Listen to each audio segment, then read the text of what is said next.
Init na naman do karon diya sa Kuwait. Tingnan mo yung gininbinto naman kamo ko mga kabayo. O, di patakda niya ka hanga, dagahangin nga. Nga damos, oh. Pagtapos ng takda niya pa ng lugar shower, oh. Yan. Ang 10 minutes lang di tapos mapatay, automatic.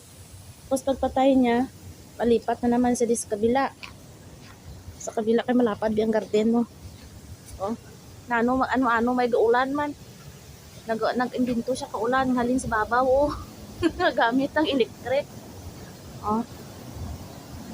Nan. Oh. Mukhang umuulan. Mukhang umuulan, di ba? Ayan, oh. Oh. Wari na sa kabila, oh. Oh.